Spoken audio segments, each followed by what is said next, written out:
and good morning and welcome to the Extension Connection. This is the Morton County Extension Office, and joining me, this is Vanessa Hoynes. Joining me, I have Jackie Buckley and Carla Mickle, and we're going to be sharing some of the things, upcoming events we have coming up in the Extension world. Carla, what do you have to share today? I have a couple of things. First, it's that time of year, of course. We're talking 4-H Achievement Days, and everyone is getting ready for the state fair. And so I've got some open horse show events coming up so that folks can qualify to attend the North Dakota State Fair. I also have a fun youth adventure, Extension Youth Conference coming up in June. And then we, of course, are in the middle of getting ready for 4-H Camp, which starts next week. So I thought that'd be a great opportunity to just remind everyone about the great opportunities in 4-H. Awesome. Jackie, what are you going to share? I'm going to share some things about, I'm doing an Equine Encounter next week, June 8th, and so we'll give you the details for that.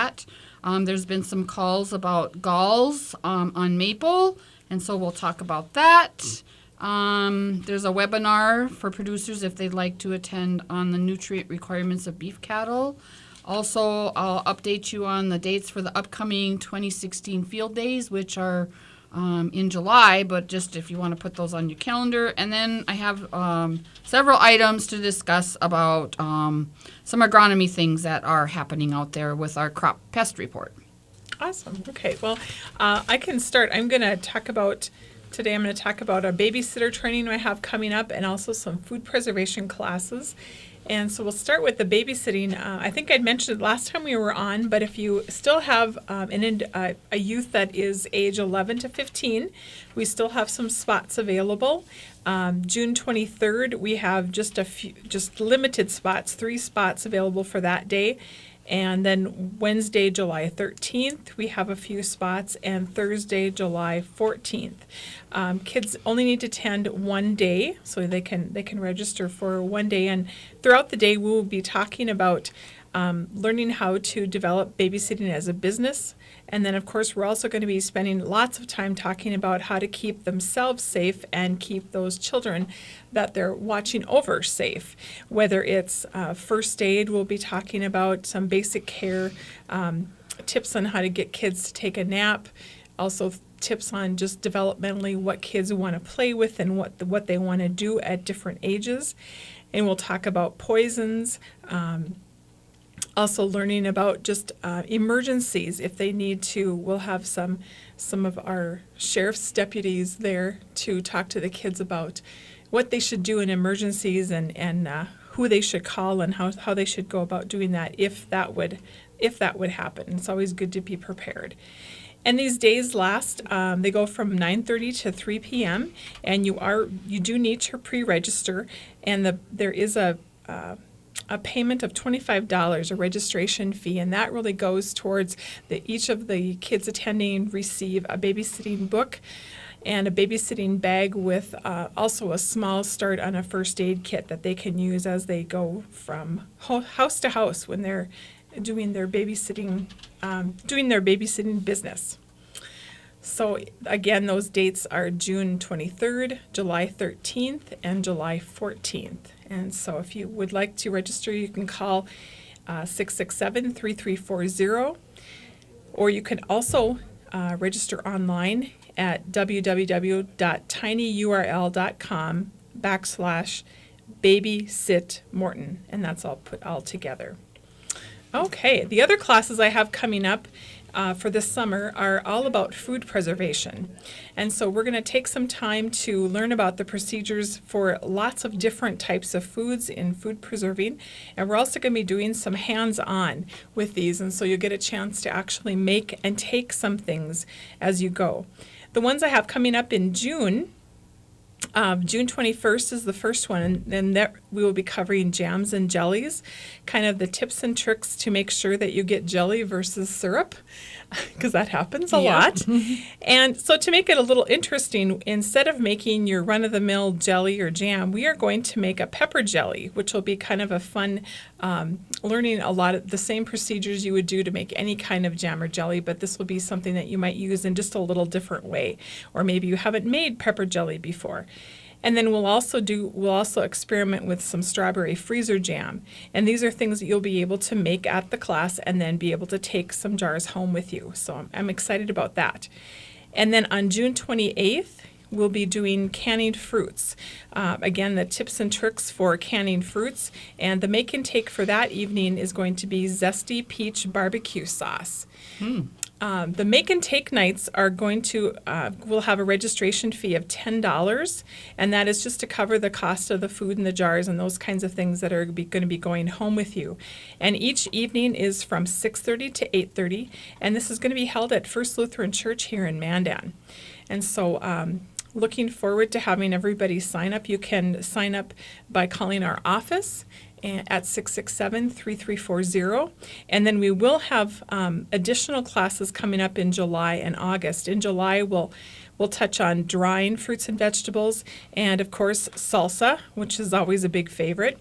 And then in August, we're going to be talking about pickling, and then we're going to do some hands-on practice with pressure canning.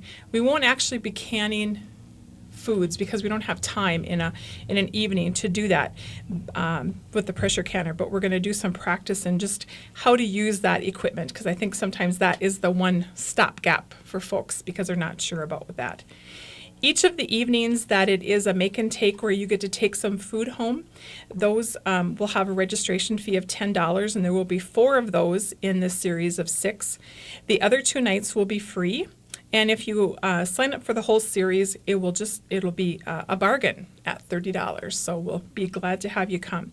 And there also will be pressure gauge testing available those evenings, and then prizes. Each week we'll have some fun maybe some new equipment or things you can use when you are preserving your foods at home that you might win to be able to take home and give it a try.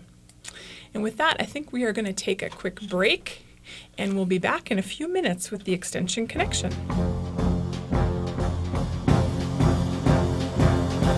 Right now, 52. On Twitter, Facebook, online, and YouTube. SuperTalk1270.com. And we're back with the Extension Connection. Again, this is the Morton County Extension Office. And Carla, I see you want to talk a little bit about archery. Yes, I forgot that I had that in my stack of information here today to visit with everyone about, and I'm pretty excited. Of course, we held the state spring archery match back May 13th through the 15th up at 4-H camp in Washburn. You'll hear a lot about that today. And nearly 170 4-Hers competed in the 3D archery field and then the World Federation Field Archery, which in short is called FIDA. The senior freestyle division participants competed in all 3 events to qualify for the 2017 4-H National Invitational Match, which is in Grand Island, Nebraska. So we're already preparing for 2017. The 3D archery event consisted of 2 different bow styles, bare bow and freestyle divisions, and they scored 30 3D animal targets. So if you were up at camp, you saw animals all over the place, everything from skunks to giant mosquitoes. To alligators and dinosaurs. Yep. And if you were on the Missouri River, you saw the alligator on our beach. So we were pretty creative. But the total score was 300. That was possible. The yardages were adjusted for participants' ages, with seniors shooting a maximum of 50, juniors a max of 35, and beginners 25 yards. The results are the freestyle team from Morton County won, and that's Braden Kraft, Kinley Hedelvet, Blake Hensley, and Tanner Bitts. And so they'll be representing North Dakota in archery down in Grand Island in 2017 in June. And then freestyle, the top scorer went to Braden Kraft with a score of 785. In the junior division, I'm happy to say we had some great scores. Unfortunately, not top scores, but still right in the top 10, which was wonderful. And in the beginners freestyle division, Morton County team members Cutter Craig, Kendra Bame, Hatley Hedelvet, and Kylie Thompson captured first place. So overall, a great day. They also have a division called the Masters Division, and this division is for shooting sports participants who have qualified or attended the National Shooting Sport event in the past. And of course, Morton County represented North Dakota here 2 years ago. And Jacob Ellingson was high scorer overall, and he is from Morton County with a combined score of 757 on all 3 archery events. So great weekend. The weather Saturday was not very cooperative, but Sunday turned out to be a little bit better. The wind on Friday and Saturday was a little tough to take, but that's okay. It was a fun time. So. A couple other events coming up that are important in the world of horses and 4-H horse shows in particular. There are some open horse show events, and the first one coming up, it looks like, is in Underwood on June 19th. And this one will be held at the Underwood Fairgrounds Arena. Registration is at 8 and the show starts at 9. There are different classes, and this is a qualifying show for the North Dakota State Fair. So if you were in 4-H and perhaps last year at your county fair, you did not qualify in all of the events that you want to participate in at the state fair, and you want that opportunity to get a blue ribbon, here are your opportunities. So again, 4-H horse show in Underwood at the fairgrounds on Sunday, June 19th. There is another one coming up. This one is going to be in Stanton, and that one's coming up this weekend, actually, June 5th in Stanton at the Stanton Arena, and registration is at 8, and the show starts at 9, and those have, of course, all the events that you would need to qualify for blue ribbons at the North Dakota State Fair as well. Ward County is having a horse show Monday, June 20th. This is another state qualifying event, a little farther away, but again, if you're trying to qualify for state fair, there's actually a lot of them, and especially out in eastern North Dakota, there's a few out there, and I didn't run those off to visit with everyone about. But the other close one to us is in Wishick, and that one is going to be held on Friday, July 15th, and that is also an open show as well. So if anybody has any questions on open horse shows and qualifying for the North Dakota State Fair, I know we have some folks within Morton County that are looking to qualify in a couple more events to attend. So again, if you have questions, please contact the office at 667-3340. And we're going to continue with the tradition here of horses, or the role of horses. And Jackie has an event coming up called the Equine Encounter. It sounds very interesting. Thank you, Carla. And yes, we will be holding our second annual Equine Encounter. It will be held next week, Wednesday, June 8th. It will be held starting at 5:30 p.m. We're going to meet at the Flying J truck stop, which is located west of Mandan on I-94. And from there, we will be group and carpooling to our pasture location where we will be holding the event. The cost for the event is $5, and this will cover the pizza that we will have. Just as a reminder that there will be no restrooms at the site, and then also there is no smoking allowed at the site as well. In case of rain, we will hold the event at the Northern Great Plains Research Station south of Mandan on Highway 6 in the Bridge Conference Center. And so if it's raining, that's the plan. We have a plan B for that evening. The presentations that will be talked about that night is Dr. Russ Voigt, who is a former 4-H member from Morton County, and Russ is currently a veterinarian from the Missouri Valley Vet Clinic, and he's going to talk about deworming protocols and vaccination programs. And Mary Berg, who is the extension specialist on nutrient management, will be talking about equine nutrient management. I'm going to be talking about biosecurity, the importance of when you go to horse shows, rodeos, to make sure you use only your own buckets, your own feed pans. Possibly when you go to other horse locations, you think about wearing some plastic boots, which we will have plastic boots available for everybody that comes to the event. Also, Kevin Sedovic will be there, and he's going to talk about horse pasture management, identifying and controlling those pesky weeds, and then also talking about some grass identification and forb identification, as forbs are a good plant out there, and so we want to talk about those as well. And so once again, that is going to be held June 8th, and that's a Wednesday and meet at the Flying J truck stop at 5:30 p.m. We will depart from the Flying J truck stop at about 20 minutes to 6. We'll have registration and supper at that time, and then our program is scheduled to start at 6:15. If you have any questions, you can call our extension office at 667-3340 to get registered for the event on June 8th. Just a quick note is that if any producers out there, if we have a rainy day on Friday, June 3rd, they have updated the nutrient requirements for beef cattle, and if you're interested in that, this webinar is going to be held, and you can go online and do this. This webinar will be the factors related to cattle maintenance, growth, and reproduction. One of the featured presenters will be Dr. Joel Caton, who also is from NDSU, who is a member of the committee charged with drafting and revising the latest version of the beef cattle nutrient requirements. I have a link to the webinar. If you are interested in that, it's www.takingstock.asas.org/? P equals 19437. Boy, that's quite the thing. But if you didn't get all that, you can sure call our office and we can get that to you. We could probably email it to you. Yes, we could. Probably easier than talking about it over the radio.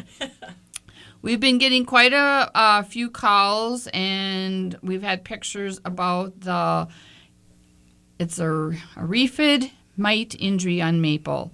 Heavy infestations do not negatively affect tree health, but may be considered unsightly. It is not recommended that you will spray for this mite. The sprays will not improve tree health or reduce mite infestations. There's several the galls produce the mites produce galls on the bottom side of the leaf. They're extreme. The mites are very small and are actually invisible to the naked eye, so you won't be able to see the mite at all. The mites stimulate plants to produce bladder galls, spindle galls, or dense masses of furry growths. The growths cause concern for tree owners, but their presence is rarely detrimental to the health of the tree. Sufficient foliage usually remains unaffected during the season to maintain a healthy plant. These mites are soft-bodied and spindle-shaped. They are unique among mites in having only 2 pairs of legs. The life cycles of these mites are similar and rather simple. The mites on deciduous trees have more complex life cycle, that is, only females in the overwintering generation and both sexes in the growing season. These mites are very specialized, feeding on a very narrow range of host plants, in many cases only a single species. And that's the thing with a lot of these galls and mites, the insect or the mite itself, the mites are specific to a certain tree. So there's an oak gall, there is a poplar gall, there's ash. So there's many different kinds, and they're specific to a certain variety of tree. And Jim has given me the cue that it's time for go to the break, and so the extension connection with the Morton County staff will be back in a few minutes. Right now, 52. News and Views with Joel Heitkamp.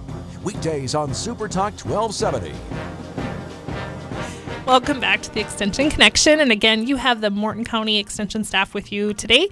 I am kind of excited. I guess I was at camp yesterday, and camp, we've been in the middle right now of camp counselor training. So camp officially starts on Sunday, and I'm very excited. There is a group up there this week that's not really 4-H camp for the summer, but they are doing some tractor safety things.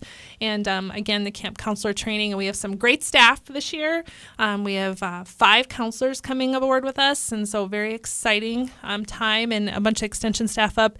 I'm doing some training with them. So they're going all the camp songs and proper way to get the fire going and all that good stuff. So for our campfires and, of course, all those activities and youth development opportunities that they have and will be presented this summer, they're learning all kinds of things with that.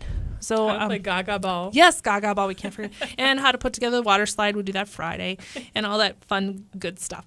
So the first couple of weeks of camp, of course, Registration has been completed for those camps, the ones that start this coming Sunday. And I think Jackie's camp just closed as well.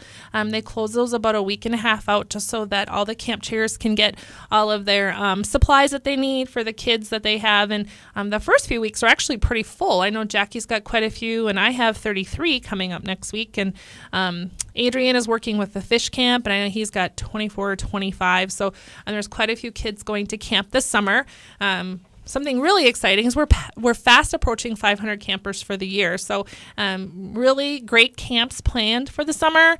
You still have time to take advantage of the early bird discount for all of our July camps. The early bird discount did close for all of our camps here coming up in June, but there still are opportunities to register for those camps, and just a couple of them here to I guess for shout out purposes that you should consider that are still open. Clover Camp. I know Vanessa has a couple more spots for some Clover kids, and those are ages 5 to 9 and a parent or a guardian. Got to bring a big person with Yep. So the little person and the big person can go to camp. You can have a really good time. And if you have an extra person in your house that you want to take with to experience camp overnight, Vanessa's got some really fun stuff planned. Her and I had purchased some animal track molds, and so she'll be doing those with the kids and all kinds of fun stuff. We're gonna So build terrariums. very cool. I bet Jim's helping with that. He is. There Yeah, you go. Jim's coming. So Jim Seiler is going to come help with that. So a lot of you folks probably know Jim.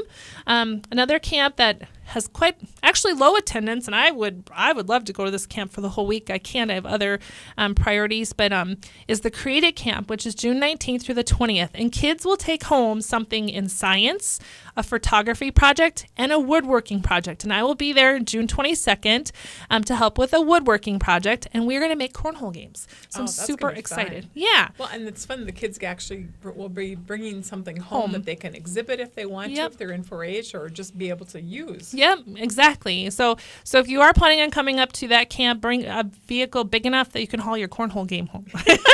Because either that or they get to stay at camp, so we get to use them all summer long, and then you can come pick them up at a later date. But so there's only 11 folks signed up for that. So again, if you're considering it's for 8 and older, we're going to teach you how to use the saw safely. Of course, I've got helpers coming. We're going to teach you how to use a sander, and you're going to do some painting and measuring and all that. So you're going to have just a taste of really what the woodworking project is like. So again, it's a Created Camp, June 19th through the 23rd. We have some survivor camps that are still have openings, June 26th through the 30th. I believe the younger one is full, the 10 to 13, but they also have a group 12 and older that week. And so if you're interested to take advantage of that older survivor camp. There is the Great Outdoors Camp, which is just a couple of days long. So for those 4-Hers or non-4-H members, any of the kids that are going to be ages 8 to 10.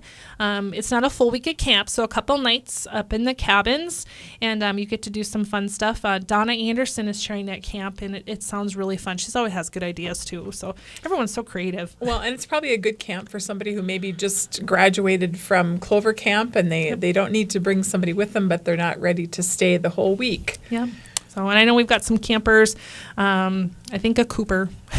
Cooper went to that camp last year, and he had a very good time. So, and he's from Morton County, so I know that he would be a great walking advertisement for that camp. I should talk to him. There's Completing the Pattern Horse Camp 2, and that one still has spots open. Our first 2 horse camps are full.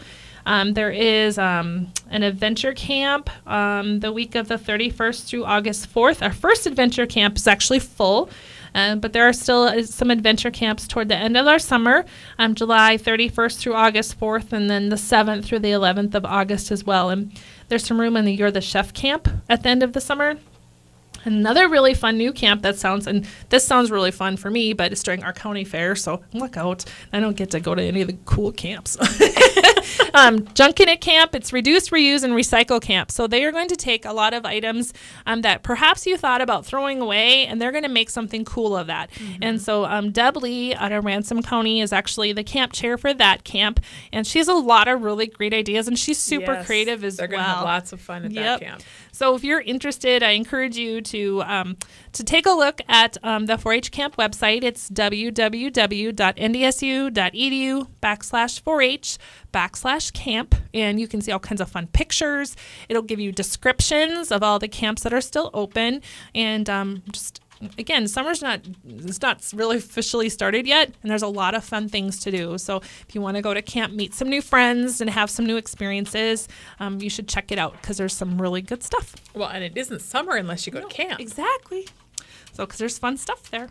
And then the last thing I have is a 4-H Extension Youth Conference, and that's coming up June 20th through the 23rd. And this conference is actually open to all youth who have finished the 7th grade. You do not need to be in 4-H to attend, but you do need to be willing to share new ideas and take things back home with you and be excited to learn new skills and learn about interesting new topics. And they're going to do some really fun stuff. They're going to have a service learning project. They're going to take trips to the Wellness Center, which I know is under renovation right now on campus. They're going to have a variety show and a movie. Big kind of end to the week is a 4-H semi-formal banquet and a dance. You get to dress all up, have a good time, meet new friends from across the state, and of course stay on campus at NDSU, which is like the coolest ever. Oh yeah, that's always fun. So, and maybe get to run into Tirza, Vanessa's daughter. Yeah. So she is going to be working down there, and so perhaps Vanessa will get to experience Extension Youth Conference again. So that'd be great. They were asking for chaperones. Were they? Yes. I know. I've been there, done that. So, but oh yes, I think we all have. Very fun. So, but the registration fee is $225 and includes all meals from Monday through Thursday, overnight housing Monday through Wednesday evening, a photo and an event T-shirt, and then for an additional $75, you can get on the bus right here in Bismarck. And so it'll be charged if you are deciding to ride the bus. It's a $75 fee. So mom and dad don't even have to haul you back and forth 3 hours. You can ride on the bus. We've got some youth from Morton County riding the bus, and that's a fun experience in itself. So I've heard. Yeah. I mean, I know my son went last year, and he told me he can't go this year, but he's already gotten messages, different from other folks who are friends from other parts of the state. They're asking him if he's going to this year. Cool. Going to go again. And so, yeah, it's a good chance to meet new friends. Yeah, network and get to meet some people, and really, some opportunities, too, to meet some extension staff and other volunteers, the Center for 4-H staff in Fargo. And so, those opportunities, they can be very worthwhile down the road, and not only, instantly, but worthwhile down the road. You need to ask some questions about career exploration or anything. And good leadership building. Yep, absolutely. So, okay, with that, I know, Vanessa, you've got a few more things, and so does Jackie, so I'll pass it over here to Vanessa. Okay, yeah, I was just going to talk a little bit about that. June is Dairy Month, and today, of course, is June 1. So some things to think about with that is that, of course, school is out, so those daytime milk breaks that the kids had at school are now ending, and so it's important to keep dairy on your menu this summer, but not just for the kids. And I know when I visit with the kids, sometimes they say, well, mom and dad don't drink milk, but we all need the calcium and the vitamin D to keep our bones strong. And the potassium and protein that we get from dairy products also help to keep our heart and muscles working properly. And milk is a really convenient nutrition package with 9 essential nutrients. We should aim really to have 3 servings every day, according to the 2015 U.S. Dietary Guidelines for Americans. And so this can be milk, yogurt, cheese, all of these things are included in the dairy group. And, yogurt is becoming more and more of a big favorite for folks, too.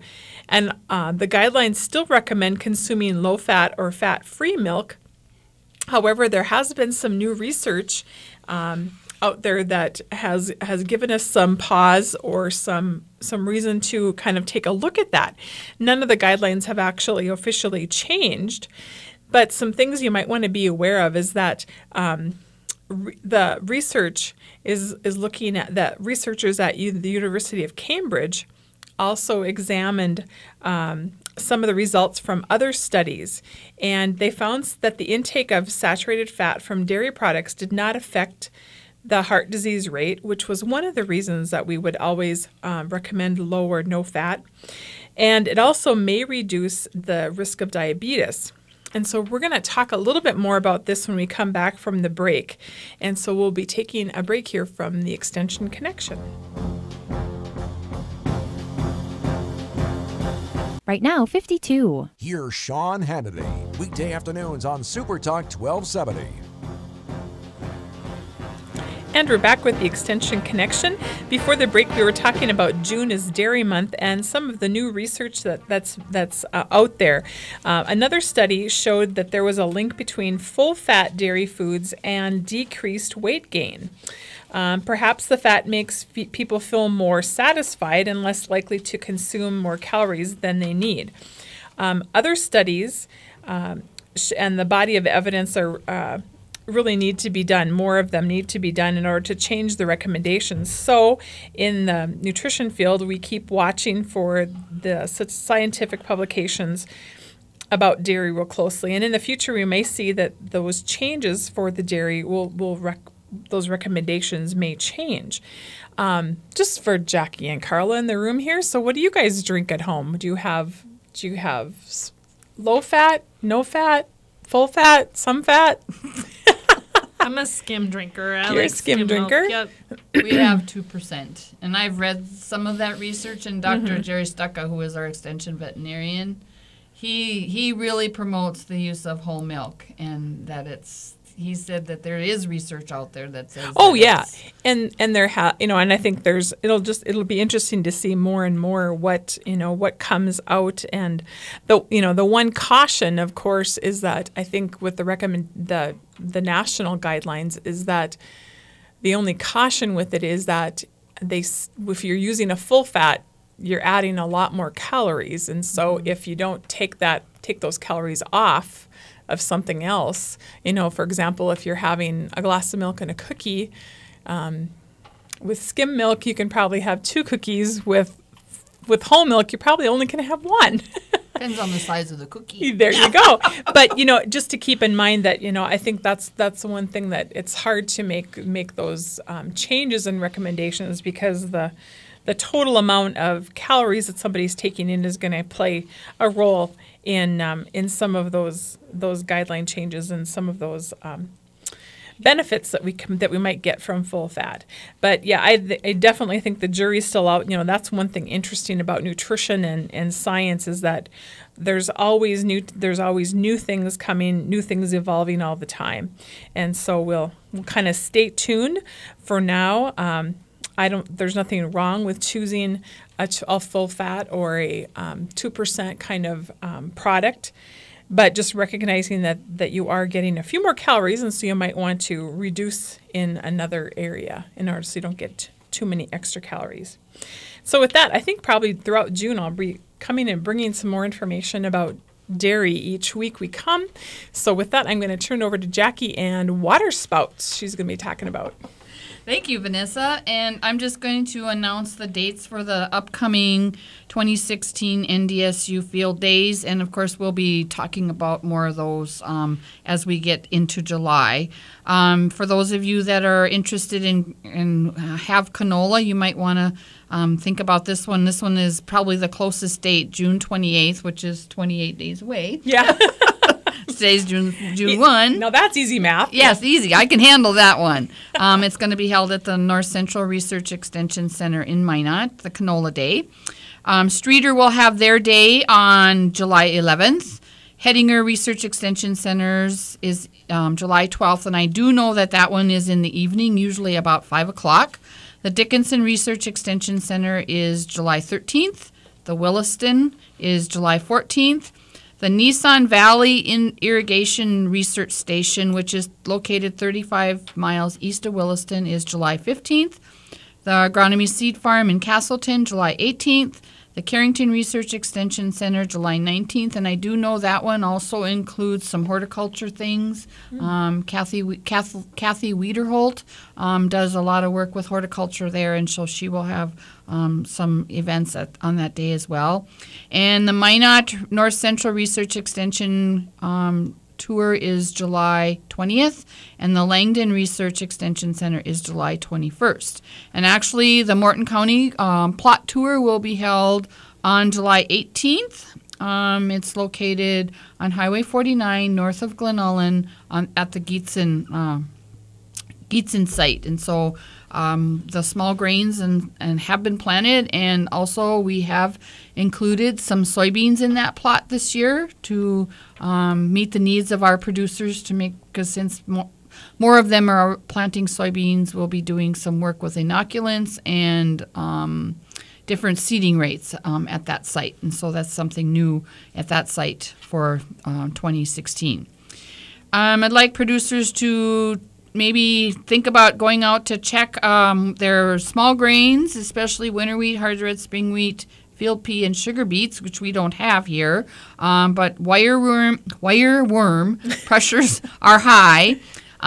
These crops are all damaged by worms and calls have been received over the past few weeks, especially in crops in no-till systems, which we have a lot of minimum and no-till systems in our area. Wireworms are a difficult insect to scout for since the larva or the worm is hidden in the soil. Growers and field consultants have reported that the current rate of nicotinoid insecticide seed treatments do not appear to be providing adequate control of wireworm. The larvae are at the damaging stage, and they feed on seeds or seedlings below the ground. Growers often observe bare, patchy areas in the field, poor emergence, or a thin plant stand. And so that's what you want to look as far as symptoms if you think you might have wireworm damage. The subterranean tunneling in seeds, roots, or stems may cause the seedlings to wither and die. Crops are most susceptible in the early growth stages. Wireworms usually take from 3 to 4 years to develop from the egg to an adult beetle, and so it takes a while. It's kind of like the June beetle with grubs. We were out camping this past weekend, and one of the people that we were with said they had caught like 25 or something June beetles. Oh. And so the larvae or the grubs are coming out of their lawn. And so she saw a lot of June beetles, and you see a lot of those, especially at night. They seem to be attracted to light. And so this is the same case with the wireworms. Generations do overlap, so larvae of all ages may be in the soil at the same time. Larvae move up and down in the soil profile in response to temperature and moisture. After soil temperatures warm to 50 degrees, larvae feed within 6 inches of the soil surface. When soil temperatures become too hot or dry, larvae will move deeper into the soil to seek more favorable conditions. Wireworms inflict most of their damage in the early spring when they are near the soil surface. During the summer months, the larvae move deeper into the soil.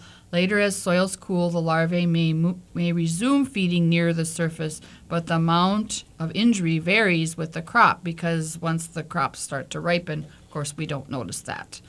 The wireworm larvae and adults overwinter at least 9 to 24 inches deep in the soil, and so they can go quite deep.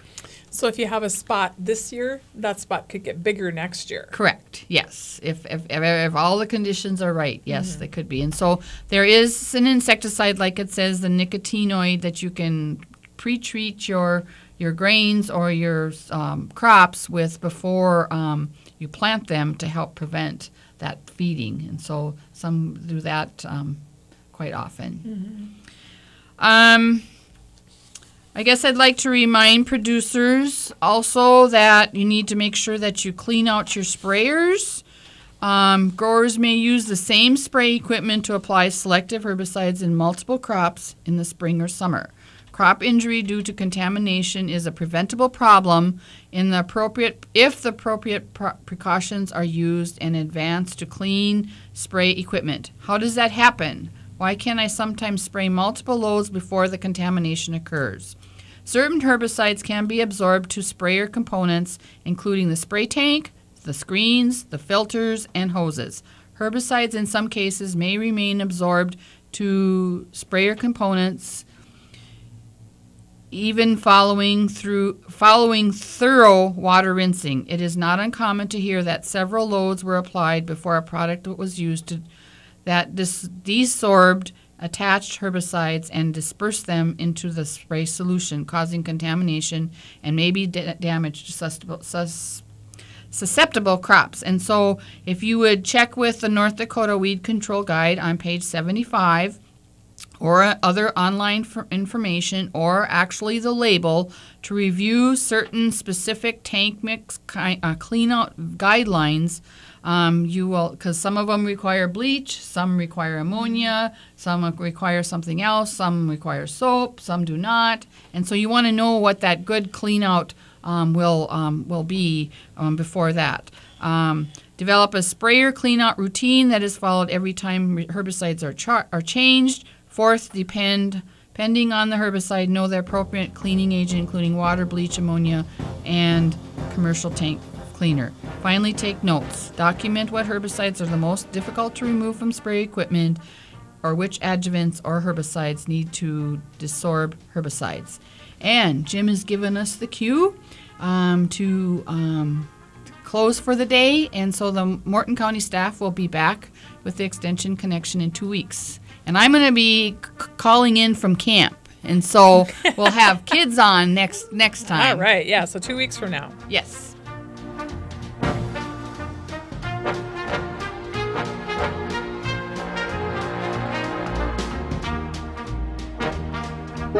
You've been listening to Extension Connection on Super Talk 1270. News and information from NDSU Extension Service and representatives of Morton and Burleigh County Extension offices. Tell your friends to listen in for the next Extension Connection, exclusively here on Super Talk 1270. ABC News, Super Talk 1270. Accurate news, stimulating talk. This is KLXX AM, Mandan, Bismarck.